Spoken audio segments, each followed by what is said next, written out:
Bismillahirrahmanirrahim, class 9. This is Sir Riaz, and today we will discuss about biology. Class 9 biology में first chapter हम start करने जा रहे हैं, जिसके अंदर हम डिफरेंट टॉपिक्स डिस्कस करने की कोशिश करेंगे। ये आपका न्यू बुक है। इस बुक के अंदर तकरीबन आप जो पहले के बुक था उसके पहले बुक में तकरीबन 19 चैप्टर्स थे, उसको आधा करके तकरीबन 9-10 चैप्टर आप लोग इस क्लास में पढ़ेंगे और पेपर भी इसमें से ही बनेगा। अब सबसे पहले हम स्टार्ट करने जा रहे हैं इंट्रोडक्शन, यानी बायोलॉजी के इंट्रोडक्शन में कि हम क्या क्या डिस्कस करने की कोशिश करते हैं। देखिए, बायोलॉजी के अंदर हम हर उस लिविंग ऑर्गेनिज्म की, यानी हम हर उस चीज़ की स्टडी करते हैं जिसका ताल्लुक़ लाइफ से हो। अब लाइफ वायरसेस की भी हैं, बैक्टीरिया की भी हैं, फंजाई के भी हैं, प्लांट्स की भी हैं और एनिमल्स की भी हैं। तो जिसका ताल्लुक़ लाइफ से होगा, चाहे वो लिविंग ऑर्गेनिज्म हो या ना भी हो, तब भी हम उसकी स्टडी किस चीज़ के अंदर करते हैं, बायोलॉजी के अंदर करते हैं। जिस तरह मॉलिक्यूल्स हैं, बायोमॉलिक्यूल्स हैं, वो ख़ुद लिविंग ऑर्गेनिज्म तो नहीं है, लेकिन उसका ताल्लुक़ लाइफ से है, तो हम उसकी स्टडी भी बायोकेमिस्ट्री में करते हैं, यानी हम बायो में ही उसकी स्टडी करने की कोशिश करते हैं। तो सबसे पहले बायोलॉजी का मतलब क्या है। देखिए, बायोलॉजी एक ग्रीक वर्ड है। ये दो लफ्ज़ से, यानी टू वर्ड से मिलकर बना है, जिसमें बायो एंड लॉजी। तो इसमें यह जो बायोस है, बायोस का मतलब होता है लाइफ एंड लोगोस का मतलब होता है मीनिंग। ठीक है, लोगोस की जो मीनिंग होती है उसका मतलब ये होता है स्टडी या रीजनिंग। तो हम सिंपल लाइफ में एक सिंपल टर्म में कह सकते हैं, the study of life is called biology. जब भी हम बायोलॉजी में जो डिस्कस करने की कोशिश करते हैं, हम इसमें लाइफ की ही डिस्कशन करते हैं। ये लाइफ से रिलेटेड जो भी चीज़ें हैं उसकी हम स्टडी करते हैं। अब यहाँ पर हम डिस्कस करते हैं लाइफ क्या है। हमने ये तो कहा कि the study of life is called biology, लेकिन यहाँ पर एक सवाल यहाँ पर राइज होता है जो रेड उससे लिखा हुआ है। तो यहाँ पर लाइफ क्या है। देखें, लाइफ को हम इजीली एक्सप्लेन नहीं कर सकते कि लाइफ क्या चीज़ है, लेकिन जो यहाँ नीचे टर्म यूज़ हुई है, जैसे यहाँ पर है digestion, respiration, metabolism, movement, growth, development, excretion, irritability, reproduction, यानी एक लिविंग ऑर्गेनिज्म के अंदर इसमें से अगर कुछ भी प्रॉपर्टीज़ पाई जाती हो तो हम कह सकते हैं कि इस लिविंग ऑर्गेनिज्म के पास लाइफ मौजूद है। जिसमें डाइजेशन आ सकता है, रिस्पायरेशन आ सकता है, मेटाबॉलिज्म है, मूवमेंट है, ग्रोथ है, डेवलपमेंट है। तो ये सारी ऐसी कंडीशन, ऐसे टर्म्स हैं जिससे हम ये एक्सप्लेन करने की कोशिश करते हैं कि फ़िलहाल लिविंग ऑर्गेनिज्म लिविंग है, यानी इसका ताल्लुक़ लाइफ से है, या ये बायोलॉजी में डिस्कस हो सकता है। ठीक है, तो लाइफ क्या है हमारे पास, जिसमें कुछ ये टर्म्स मौजूद, इस तरह डाइजेशन, रिस्पायरेशन, मेटाबॉलिज्म, अगर ये प्रॉपर्टीज़ उसके पास मौजूद हैं तो हम कह सकते हैं इसके पास लाइफ है। ये लाइफ है, लाइफ की डेफिनेशन है। ठीक है, अब यहाँ पर हम स्टार्ट करने जा रहे हैं division and branches of biology, कि बायोलॉजी की डिवीज़न या ब्रांचेस कौन कौन सी हैं। देखिए, यहाँ पर division of biology first time जब बायोलॉजी नई नई उरूज पर आ रही थी, तो उस वक्त हमारे पास से दो ब्रांचेस हुआ करती थी। एक थी हमारे पास ज़ूलॉजी और दूसरा हमारे पास क्या था, बॉटनी। ज़ूलॉजी का जो वर्ड यूज़ हुआ है ज़ूलॉजी, ये भी ग्रीक वर्ड है जिसका मतलब है zoom in animals and logos, meaning knowledge या स्टडी। ठीक है, तो जब ऐसी एक बायोलॉजी का ऐसा ब्रांच जिसमें हम एनिमल्स के बारे में स्टडी करते हैं तो हमारे पास क्या है, ज़ूलॉजी। और इसके बरक्स बायोलॉजी के वो ब्रांच जिसमें हम प्लांट्स के बारे में स्टडी करते हैं तो हमारे पास क्या है, बॉटनी। तो पहले ज़माने में हमारे पास सिर्फ दो ब्रांचेस हुआ करती थी, लेकिन अब जदीद जो ब्रांच है इसमें माइक्रोबायोलॉजी भी शामिल है। माइक्रोबायोलॉजी के अंदर हम माइक्रोस्कोपिक लिविंग ऑर्गेनिज्म की स्टडी करते हैं, यानी माइक्रोबायोलॉजी भी एक जदीद फील्ड और तीसरा बड़ा ब्रांच बायोलॉजी का बन चुका है। तो हमारे पास सेम ब्रांचेस हैं, मेन ब्रांचेस को हम कह सकते हैं, जिसमें हमारे पास क्या है, ज़ूलॉजी है, बॉटनी है और माइक्रोबायोलॉजी है। ज़ूलॉजी में एनिमल्स की स्टडी करते हैं, बॉटनी में प्लांट्स की स्टडी करते हैं और माइक्रोबायोलॉजी में हम डिफरेंट माइक्रोब्स यानी बैक्टीरिया यानी ऐसे लिविंग ऑर्गेनिज्म जो माइक्रोस्कोप से नज़र आए और अनएडेड आए या हमारी आंखों से नज़र ना आए, तो ऐसे तमाम माइक्रोब्स की स्टडी हम माइक्रोबायोलॉजी के अंदर करते हैं। अब इसके अलावा भी हमारे पास कुछ सब ब्रांचेस भी हैं।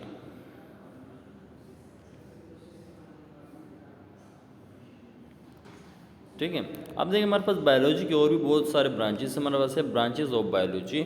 अब जितने भी हम पर ब्रांचेस स्टडी करते हैं ये इसके सब ब्रांचेस कहलाते हैं। मेन ब्रांचेस 3 है हमारे पास, हमारा जूलॉजी, बॉटनी एंड माइक्रोबायोलॉजी। इसके अलावा जो अभी हम डिस्कस करने जा रहे हैं इसमें मॉर्फोलॉजी है, एनाटॉमी है, सेल बायोलॉजी है, ये सब ब्रांचेस कहलाती हैं बायोलॉजी की। तो इससे सब ब्रांचेस में पहले सबसे पहले डिस्कस करते हैं। हमारे पास पहला है मॉर्फोलॉजी। देखिए मॉर्फोलॉजी के अंदर हम स्टडी करते हैं एक्सटर्नल स्ट्रक्चर, यानी एक लिविंग ऑर्गेनिज्म का जो एक्सटर्नल स्ट्रक्चर होता है उसकी स्टडी हम मॉर्फोलॉजी के अंदर करते हैं। और अगर उसी लिविंग ऑर्गेनिज्म के इंटरनल बॉडी स्ट्रक्चर यानी इंटरनल स्ट्रक्चर की बात करते हैं या बॉडी के इंटरनल पार्ट हैं, चाहे वो बैक्टीरिया का हो, चाहे वो फंजाई का हो, चाहे वो एनिमल्स का हो, अगर हम उसका एक्सटर्नल स्टडी करते हैं तो हमारे पास मॉर्फोलॉजी। और अगर एनाटॉमी में हम इंटरनल स्ट्रक्चर की स्टडी करते हैं। तीसरा ब्रांच है सेल बायोलॉजी। सेल बायोलॉजी में हम सेल की स्टडी करते हैं, study of cell is called cell biology. अब सेल प्लांट्स का हो सकता है, एनिमल्स का हो सकता है, साथ में बैक्टीरिया या फंजाई का हो सकता है। तो सेल बायोलॉजी में हम सेल की स्टडी करते हैं। हिस्टोलॉजी के अंदर हम टिश्यूज़ की स्टडी करते हैं, यानी हमारी बॉडी के अंदर डिफरेंट टाइप के टिश्यूज़ मौजूद हैं, इसकी स्टडी हम हिस्टोलॉजी के अंदर करते हैं। टिश्यूज़ क्या हैं? अब टिश्यूज़ की डिफरेंट डेफिनेशन है sir, similar cell with similar function is called tissues. तो टिश्यूज़, डिफरेंट टिश्यूज़ हमारे बॉडी के अंदर मौजूद हैं। इस तरह प्लांट्स की बॉडी के अंदर डिफरेंट टिश्यूज़ मौजूद हैं। तो टिश्यूज़ की स्टडी को हम हिस्टोलॉजी के अंदर इन हिस्टोलॉजी के ब्रांच में डिस्कस करते हैं। एक नेक्स्ट हमारे पास क्या है? फिजियोलॉजी। तो फिजियोलॉजी में हम किसी भी पार्ट यानी किसी भी लिविंग ऑर्गेनिज्म का जो फंक्शन है, किसी लिविंग ऑर्गेनिज्म एक पार्ट है, उसके फंक्शन के बारे में स्टडी हम फिजियोलॉजी के अंदर करते हैं। नेक्स्ट हमारे पास क्या है? टेक्सोनोमी। टेक्सोनोमी के अंदर हम डिफरेंट रूल्स, प्रिंसिपल, ग्रुपिंग और नेमिंग के बारे में डिस्कस करते हैं, यानी इसका ताल्लुक हमारे पास किसी क्लासिफिकेशन से है ना। जब हम लिविंग ऑर्गेनिज्म को डिफरेंट ब्रांचेस के अंदर, डिफरेंट फाइलम के अंदर क्लासीफाई करते हैं, तो दरअसल हम टेक्सोनोमी के बेसिस के ऊपर करते हैं, जिसके अंदर हम डिफरेंट रूल्स, उसके प्रिंसिपल, उसको ग्रुपिंग और उसको नाम देते हैं। नेक्स्ट हमारे पास जो सातवां ब्रांच हमारे पास क्या है? जेनेटिक्स। जेनेटिक्स के अंदर हम विरासती खसूसियात के बारे में डिस्कस करते हैं, यानी एक विरासती खसूसियात एक नेक्स्ट जनरेशन में कैसे ट्रांसफ़र हो सकती हैं, कैसे ट्रांसफ़र होती हैं, उसकी प्रॉपर्टीज़ क्या हैं, उसके अंदर चेंजेस से क्या बिगाड़ या क्या अच्छाई पैदा हो सकती हैं, उसकी हम स्टडी जेनेटिक्स के अंदर करते हैं। यानी जेनेटिक्स हमारे पास जदीद फील्ड है। नेक्स्ट हमारे पास क्या है? Developmental biology. डेवलपमेंटल बायोलॉजी के अंदर हम एम्ब्रियोज़ के बारे में बात करते हैं, यानी the study of formation and development of embryo, यानी एक लिविंग बॉडी के अंदर जो न्यू एम्ब्रियोज़ प्रोड्यूस होती हैं, उस एम्ब्रियो के बारे में, उसकी नशोनुमा के लिए हम जो स्टडी करते हैं, हम डेवलपमेंटल बायोलॉजी के अंदर उसको डिस्कस करते हैं। नेक्स्ट हमारे पास क्या है? Environmental biology. तो the study of relationship between living organism and non living factor of environment, their effects on each other. Environmental biology के अंदर हम लिविंग और नॉन लिविंग का जो बाहमी इश्तराक है, अब लिविंग ऑर्गेनिज्म का ताल्लुक लाइट से क्या है, ऑक्सीजन से क्या है, वाटर से क्या है, एयर से क्या है, तो ये लिविंग ऑर्गेनिज्म का ताल्लुक नॉन लिविंग थिंग्स से जो है, इसको हम एनवायरमेंटल बायोलॉजी के अंदर डिस्कस करते हैं। जैसे रेडिएशंस है और बहुत सारे फैक्टर्स हैं जो लिविंग ऑर्गेनिज्म को अफेक्ट करते हैं, तो उसकी स्टडी हम एनवायरमेंटल बायोलॉजी के अंदर करते हैं। नेक्स्ट हमारे पास क्या? पैलियोंटोलॉजी। पैलियोंटोलॉजी के लिए हम जो फॉसिल का सहारा लेते हैं, यानी आज से करोड़ों साल पहले जो हमारे पास लिविंग ऑर्गेनिज्म मौजूद थे, आज के लाइफ में वो मौजूद नहीं है, तो उसकी जो स्टडी होती है, उसके हम डिफरेंट फॉसिल से उसकी स्टडी करते हैं, उसको हम जांचने की कोशिश करते हैं। तो ये जो फील्ड है उसमें उसकी हम फॉसिल की स्टडी हम पैलियोंटोलॉजी के अंदर करते हैं। नेक्स्ट हमारे पास क्या है, बायोटेक्नोलॉजी। बायोटेक्नोलॉजी के अंदर हम डिफरेंट जेनेटिक टेक्निक्स के बारे में डिस्कस करते हैं और इसके अलावा नए नए वैक्सीन्स कैसे तैयार होते हैं, नई टेक्नोलॉजी के ज़रिए कैसे हम डिफरेंट बीमारियों के इलाज करा सकते हैं। तो ये हमारे पास क्या है, बायोटेक्नोलॉजी के अंदर, जिसके अंदर हम बायोटेक्निक्स के बारे में, बायोटेक्निक से सहारा लेते हैं किसी भी बायोलॉजिकल प्रॉब्लम को सॉल्व करने के लिए। नेक्स्ट हमारे पास क्या है, socio biology. The study of social behaviour of living organism, interaction between themselves, यानी लिविंग ऑर्गेनिज्म का आपस में जो ताल्लुक़ हैं, जो बिहेवियर है लिविंग ऑर्गेनिज्म का, चाहे वो इंसान हो या दूसरे लिविंग ऑर्गेनिज्म हो, तो उसकी स्टडी हम किसके, सोशो बायोलॉजी के अंदर करते हैं। नेक्स्ट हम किस चीज़, नेक्स्ट हमारे पास है पैरासाइटोलॉजी। तो पैरासाइटोलॉजी के अंदर हम पैरासाइट की स्टडी करते हैं। पैरासाइट क्या चीज़ होती है, पैरासाइट ऐसे लिविंग ऑर्गेनिजम्स होते हैं जो मेज़बान के खुलियों पर या मेज़बान के ऊपर डिपेंड करते हैं, जो अपनी ग़िज़ा खुद तैयार नहीं कर पाते। तो ऐसे लिविंग ऑर्गेनिज्म की स्टडी हम पैरासाइट्स की यानी पैरासाइटोलॉजी के अंदर करते हैं। जिस तरह बालों के अंदर जुएँ, कटमल वगैरह, ये हमारे पैरासाइट हैं, तो इसकी स्टडी हम पैरासाइटोलॉजी के अंदर करते हैं।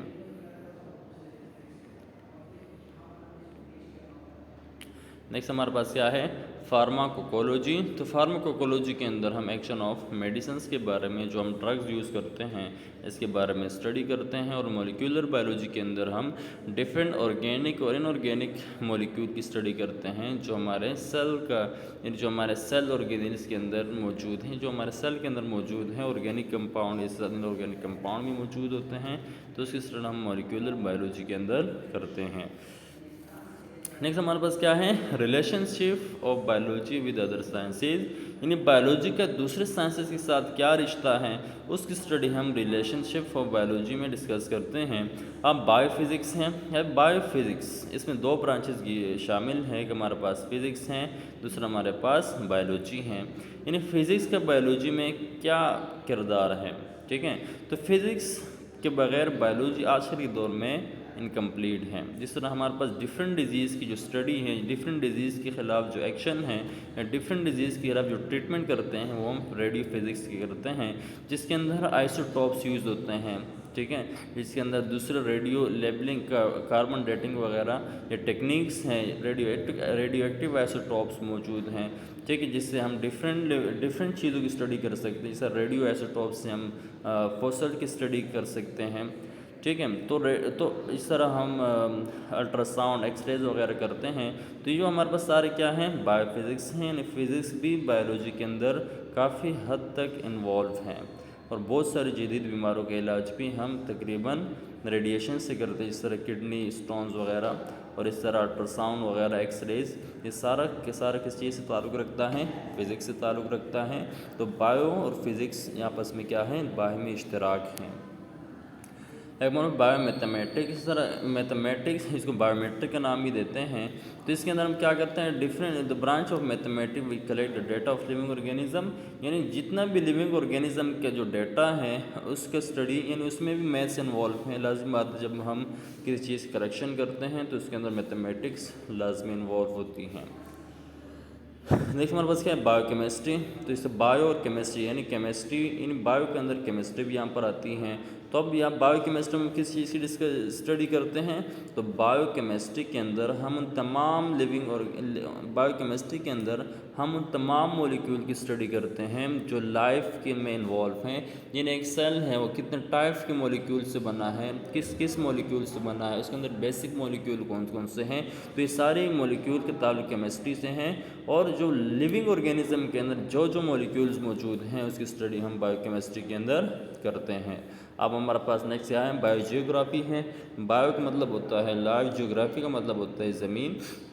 अब ज़मीन के ऊपर जहाँ जहाँ पर लिविंग ऑर्गेनिज्म या जहाँ जहाँ पर लाइफ मौजूद है, जिस एरिया में मौजूद है, उसकी स्टडी हम कहाँ पर करते हैं, बायोजियोग्राफी के अंदर करते हैं। अब नेक्स्ट हमारे पास क्या है, बायो इकोनॉमिक्स। तो this deals with the economically important organism involve in production, meat production, this are calculated for cost value and profile value. तो बायो इकोनॉमिक्स के अंदर इकोनॉमिक्स भी इनके अंदर शामिल हैं। जिस तरह मुख्तलिफ ममालिक यानी एक मुल्क दूसरे मुल्क को क्या क्या प्रोवाइड करता है, फ्लैश प्रोवाइड करता है, फ़िश प्रोवाइड करता है, इस तरह मीट प्रोवाइड करता है, डिफरेंट टाइप्स की लाइफ के हवाले से, यानी गोश्त के हवाले से, कोई भी आप फूड के हवाले से कह सकते हो, डिफरेंट फूड प्रोडक्ट्स प्रोवाइड करते हैं। तो इनका जो डील होती है जैसे इकोनॉमिक्स भी होती हैं, यानी इसी की हम स्टडी करते हैं, बायो इकोनॉमिक्स के अंदर हम इसकी स्टडी करते हैं।